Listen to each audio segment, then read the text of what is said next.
morning.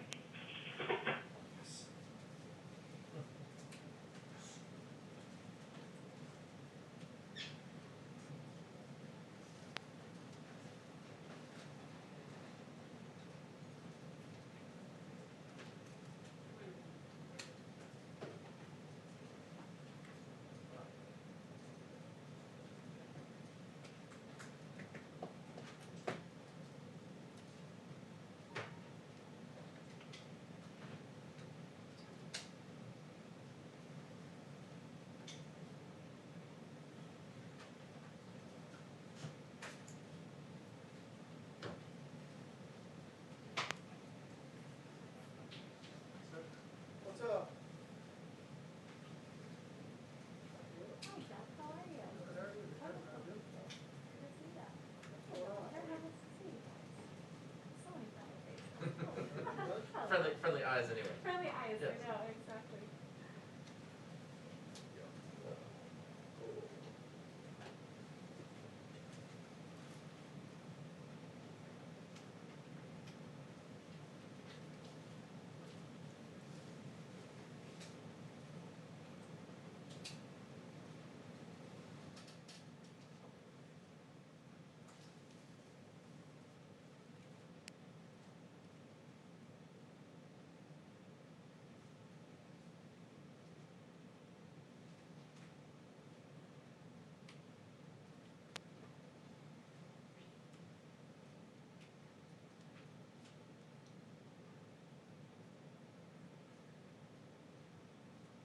Ready, Doug? Ready. Let's do something. Take a seat.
Here we go.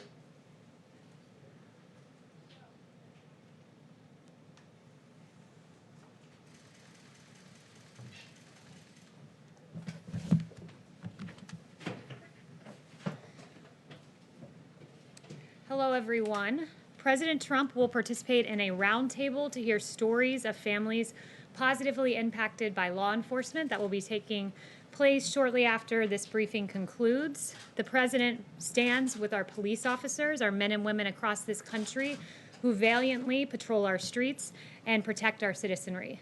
This President stands on the side of law and order to secure peace in our streets. That has always been his priority and remains so today. Tragically, this weekend we saw a devastating ambush attack against brave law enforcement officers in Mcallen, Texas. Officer Edelmiro Garza Jr., who was 45 years old, and Officer Ismael Chavez, who was 39 years old. And while responding to a domestic disturbance call, Officers Garza and Chavez arrived on scene to protect the people that they serve. They were met with gunfire. They were ambushed by a violent and dangerous suspect who horrifically shot before they even drew their weapon or had a chance to call for backup. We honor the lives and the service of Officer Garza and Officer Chavez. This President will always stand on the side of law enforcement and the heroes who protect and serve. And with that, I'll take questions. Rita. Hey, Kayleigh, thanks so much. No problem. As the number of cases and fatalities continues to break records, in the most recent interview President Trump did, he said, we are going to be in really good shape in the next 2 to 4 weeks. Can you share what evidence he's using to draw that conclusion? And what is the administration going to do differently in the next 2 to 4 weeks to stop the spread?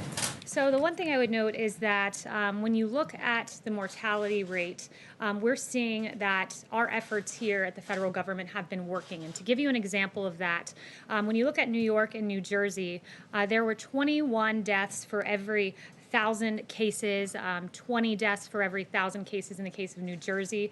Those were the ratios we were seeing just a few months ago. Now New York and New Jersey are down 1.7 per 1,000 and 1.8 per 1,000 respectively. And moving beyond New York and New Jersey, we're seeing in Florida, for example, though they have 12 cases for every 1,000, it is 0.2 mortality for every 1,000 cases. In Arizona, 0.3 deaths for every 1,000 cases. So we are seeing that our therapeutics are working, that dexamethasone and convalescent plasma and remdesivir are working, and that's something good, and it's something that the President takes note of. But 2 to 4 weeks is such a short time period. I mean, what specifically are you doing to stop the spread? There's a lot, and I'm very glad that you asked that because it is worth highlighting the work that we're doing each and every day. For one, we're surging personnel to Arizona, Texas, California. We already have people working in Florida, surging remdesivir to states that are seeing rising case numbers. We're also surging testing supplies to decrease turnaround time. These are several action items that Dr. Birx briefed me on before coming out here. The White House will be going to several states this week, Dr. Birx in particular to Louisiana, Mississippi, Alabama, Georgia, South Carolina. We've sent 19 HHS teams to metroplexes, 8 more coming this week. So we are aggressively on the ground reacting to this virus, and we're encouraged to see the declining mortality compared to a few months ago. Jim, I haven't seen you in a few weeks. Yeah. Glad you're back. Thanks. Kayleigh, why is the White House trashing Dr. Fauci and sending out opposition research like memos to reporters? The President has gone off on anonymous sources in the past. Why not have the guts to trash Dr. Fauci with your own names? So President Trump, I'll refer you back, there's no opposition research being dumped to reporters. We were asked a very specific question by the Washington Post, and that question was, President Trump noted that Dr. Fauci had made some mistakes, and we provided a direct answer to what was a direct question. Hasn't the President made mistakes? He suggested at one point that Americans inject themselves with disinfectants, that sort of thing. Why not send out these notes to reporters about what Dr. Fauci said in the past with your names on it? They were sent out by a White House official. The President has said he doesn't trust anonymous sources, and yet you were sending out these notes to reporters anonymously. Look, I would note that in terms of the President and his record on coronavirus, he stands by the actions and the steps he's taken in this historic response. You have Dr. Fauci, who said that the record of this President is impressive. I can't imagine that under any circumstance that anybody could be doing more, and those are the words of Dr. Fauci. We provided a direct response to a direct question, and that's about it. And to the notion that there's opposition research and that there's Fauci versus the President couldn't be further from the truth. Dr. Fauci and the president have always had a very good working relationship. Just a separate subject very quickly. Does the president or the administration plan to make it very clear to the Russian Federation that there should not be bounties placed on the heads of American soldiers serving in Afghanistan? We make that clear each and every day to every country around the world that this president will always stand by our law enforcement. No one's been tougher on Russia. Not law enforcement, I'm talking about military soldiers, U.S. yes, forces of course, overseas. that's what I'm saying. Our U.S. Not forces. just any country, the Russians. Will you tell and the every Kremlin country, and but President what you're Putin getting at- not to put bounties on the heads of American What soldiers? you're getting at, of course, we tell each and every country that, but what you're getting at is uncorroborated intelligence, and you're treating it as if it were true. To this day, there are varying views on the Russian bounty intelligence. DOD, NSC, and the ODNI all pointing that out. You know, I'm not going to answer a question based on unverified intelligence, but rest assured, every country in this world is put on notice that bounties on the heads of U.S. troops is unacceptable, and this president will stand for U.S. troops at home and abroad. Yes. Thank you, Kayleigh. You mentioned a quote from Dr. Fauci, another quote from him. When you compare us to other countries, I don't think you can say we're doing great. Is there any reaction to that from the White House? Now, when you compare us to other countries, we have the most testing in the world. When you compare us to other countries on case fatality rate, other industrialized nations, we're very low and beating most countries, if not all, in Europe. So we're doing a lot on the world stage, a lot right. Noted that we were supposed to have a ventilator shortage, and as it turned out, the U.S. actually sent ventilators all around the world. So the U.S. response has been historic, and by several metrics, including the three I just mentioned, we're beating the rest of the world. Anthony Fauci. Thank you. Kayleigh, could you just clarify the scope of Roger Stone's clemency? A federal judge is asking for this. Does it only apply to prison time, or does it also include the 2-year period of supervised release? I don't have the exact details for you on that, but I can follow up. What I will say is that the Roger Stone clemency was a very important moment for justice in this country. You had a completely bogus Russia witch hunt that found nothing, and in order to justify the waste of taxpayer dollars, you had Robert Mueller charging people with process crimes, and it's really curious to me that with Roger Stone, you know, he's charged of false statements, but McCabe was charged of false statements, lying to federal investigators. Brennan, false statements to Congress. Clapper, false statements to Congress. But last time I checked, they didn't have 29 FBI agents wearing tactical gear, showing up at their house in a pre-dawn raid, wielding M4 rifles, sweeping across their lawn, as happened to Roger Stone. They didn't have 4 agents using battering rams, breaking down their front door over false statements. And they didn't have helicopters hovering over their houses and 2 police boats that roared up. Instead, McCabe and Clapper and Brennan and these guys are given lucrative contracts, books, contributorships. So there are really 2 standards of justice in this country, as Adam Schiff noted. Fortunately, he doesn't have the facts to back up the way he meant that term. Mario? One more question, Yes, if I could. The president retweeted something this morning implying that he believes that he retweeted something saying that the CDC is lying about the coronavirus in order to hurt his chances of getting reelected. Does the president believe that the CDC is lying about COVID-19? The president, with his intent in that retweet, expresses displeasure with the CDC, some rogue individuals leaking guidelines prematurely.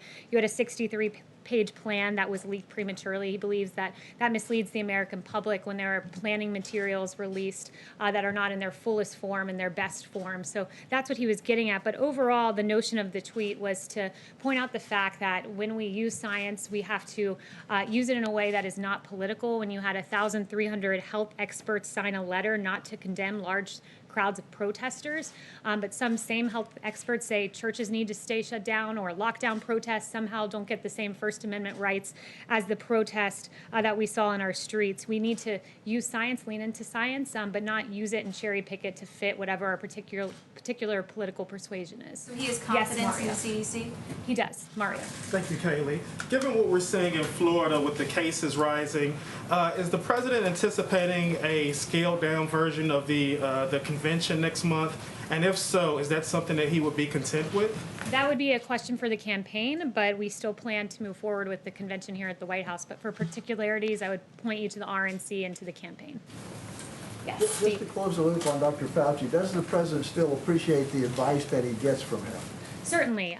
Dr. Fauci is one of many on the task force who provides advice. And I would note, Dr. Fauci is an epidemiologist, an infectious disease expert, and he provides his opinion there. You also have other experts like Dr. McCann's Katz, who are behavioral health experts who provide opinions about the holistic health of the child, and she's been a voice for reopening schools and the damage long-term lockdowns can do. You have Dr. Mustafa Salawi, who's working on the vaccines. So there are a number of scientists who are experts in various issues and various specialties, but the president takes the full opinions of the task force and the varying opinions sometimes and moves forward in a way he thinks is best for this country, like he did with the China travel ban. Secondly, Kayleigh, the travel ban with Canada expires in about a week. Is that going to be extended? Are you talking with Canada about that? So no announcements now for our plans with Canada. Yes, Arizona has more new cases of coronavirus than any country in the world, more than the European Union as a whole. So isn't by that metric the United States not doing as well as other countries in handling this? No, because when you lead the world in testing, that means that you identify more cases. Deaths are starting to And rise. I would note, well, you talk about deaths. I can give you that particular information, which Dr. Birx gave to me before running out here, which is in Arizona, you have 17 cases per 1,000 population and 0.3 deaths per population, which means our therapeutics are working, and we're in a better place today than we were before. Shirley Bird, a school teacher in Arizona, died, however, when she was following all the rules. She wore a mask, she wore gloves, she was teaching summer school, she got it, died. 2 other teachers got it and are ill. Her family, her husband, her daughter. I mean, how do you tell parents of school children that it's safe to send their kids back to school when something like that happens? Well, I would point you to the words of the CDC director who said children are not very affected by this and typically are not spreaders in this, but I would also point to the consequences of staying closed. We have to look at the holistic health of the child, and when you have, according to HHS, 1/5 of all child abuse cases being reported by teachers and educational staff, we cannot stay closed. When you have DC Family Child Agency talking about a 62% decrease in abuse cases being reported, you cannot stay closed. When even the AAP, American Academy of Pediatrics, talked about morbidity and mortality if schools stay shut down, and 70 to 80% of children with mental health diagnoses receive their care in schools. The consequences are grave if we stay shut down. And there's a way for essential workers to go back to work just as our meatpacking facilities did, just as you all in the media are essential workers. We believe our teachers are as well. Yes. Catherine. Thanks. Thanks, Kayleigh. The administration has said that the goal of maximum pressure is to force Iran back to the negotiating table so we can get a better deal. Is that still the goal of maximum pressure? And in light of the reported new trade and military partnership between Iran and China, what evidence is there that the policy is succeeding? I have no information today to update you on our Iran relationship, which stays the same today as it has been. Yes, Daniel. Thank you. I have 2 quick questions. President Trump's former chief of staff, Mick Mulvaney, who still has a role in this administration, he said in an op-ed today that we still have a testing problem in this country and that he and his son have to wait for 5 to 7 days for results. If even President Trump's former chief of staff levels this criticism, doesn't that indicate we do have a problem with testing? Do you have a reaction to his op-ed? Yeah, our reaction is that we've tested, we lead the world in testing. We've done more than 40 million tests. That's an extraordinary number. Admiral Joie gave us an update yesterday that on Friday we did over 800,000 tests. We tripled, quadrupled the number of tests. This is his exact quote. We have, and we also have 12,000 retail test sites that are there, and we're surging testing in basically every specific county that's having a problem. And Dr. Birx was just walking me through pooled testing, which will be a way to process tests at an even faster rate. So leading the world in testing, I would say, means we're doing a pretty good job. Does the president have a reaction to the Washington Redskins dropping their name today? Yeah, it's a good question. You know, I haven't talked to him since the specific announcement's been made. I have talked to him, but not specifically on that. But last week, his tweet made it clear that these teams name their teams out of strength, not weakness. And he talked about the Washington Redskins and Cleveland Indians looking at changing their names, and he says that he believes that the Native American community would be very angry at this, and he does have polling to back him up. There was a Washington Post poll from a few years ago that 90% of Native Americans say they're not offended by the name. It is reflective of a 2004 poll, and the Washington Post notes that many of these Native Americans voiced admiration for the team name, like Barbara Bruce, who said, "I'm proud of being Native American and of the Redskins. I'm not ashamed of that at all. I like that name." Gabrielle Nez, another 29-year-old from the Navajo community, "I really don't mind it. I like it." And there were several other comments like this in the Washington Post. Kayleigh. Deborah. Thank you, Kayleigh. I have a question myself, and then as a principal, I'd like to ask a question from a news organization that can't be here because of social distancing. My question. In February, when he was in Las Vegas, speaking to Hope for Prisoners, the president said he didn't want to use his pardon power on Roger Stone because he thought he could be exonerated. That didn't happen, and the president commuted his sentence. During the same event, the president said that he might give a full pardon to John Ponder, a convicted bank robber who served his time, turned his life around, and started Hope for Prisoners. Is there going to be a pardon for John Ponder? And what about the more than 1,300 pardon applications sitting in the pardon attorney's office? Because there's talk now that people don't go to the pardon attorney's office, they go through the White House.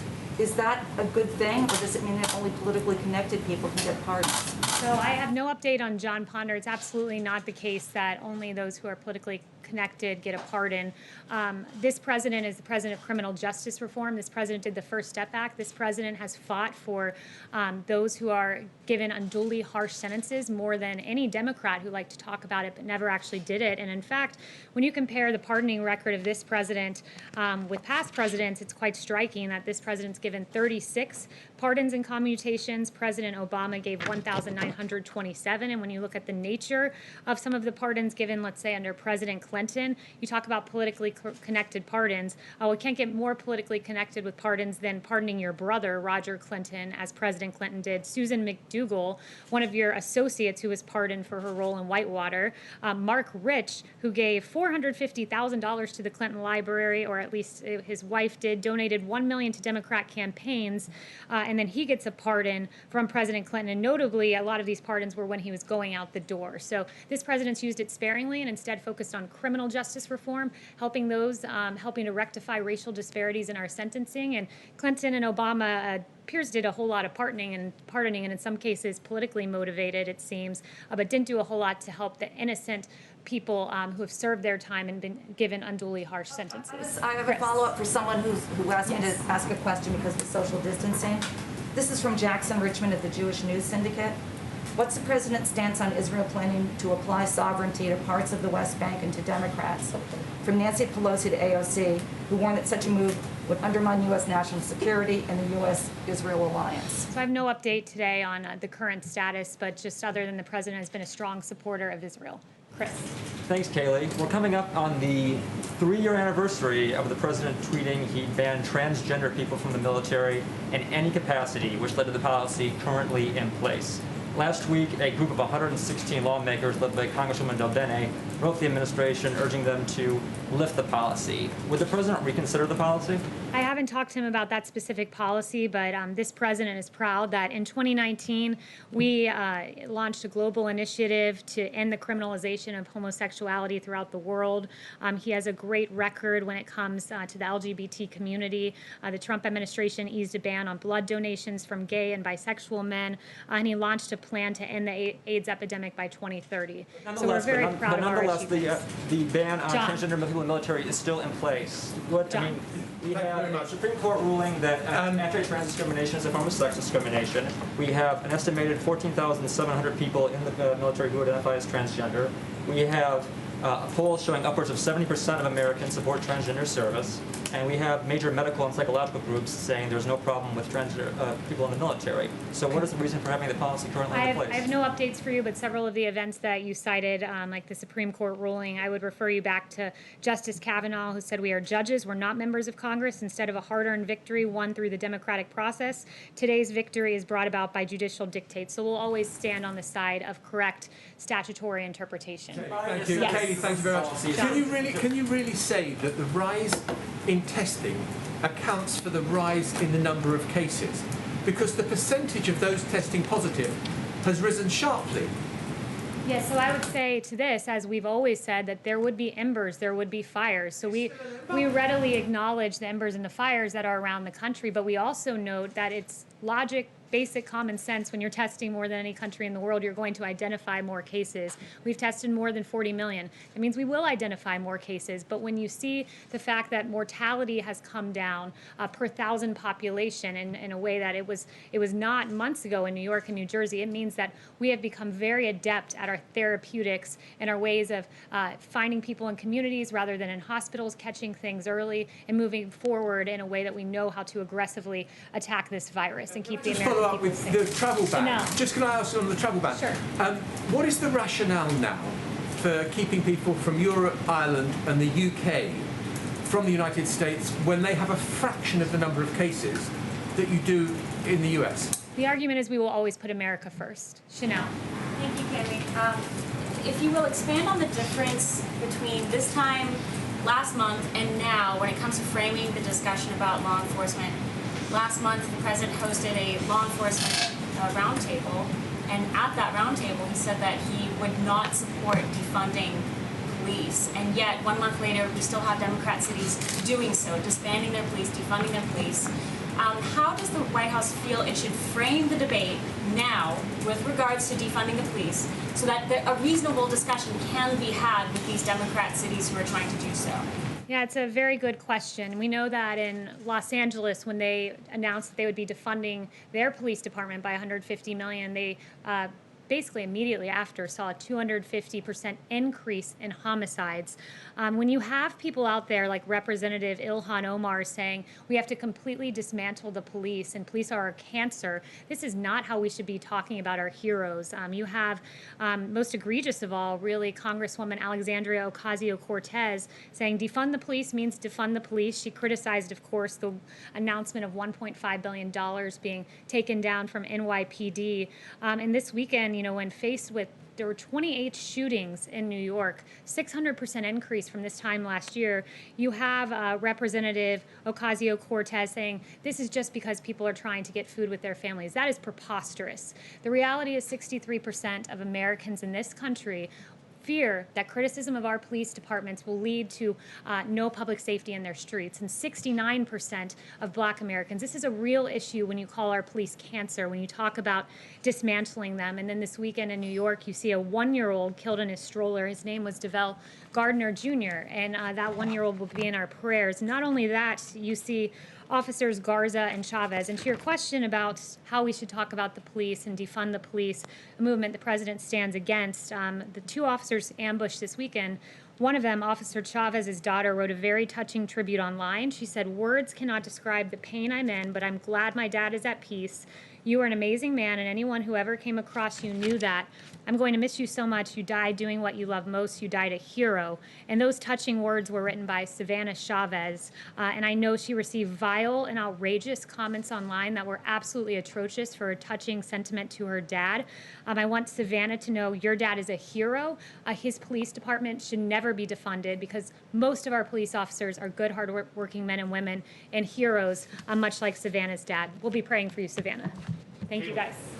Kayleigh, what is the administration hoping to do about those shootings in New York that you just mentioned?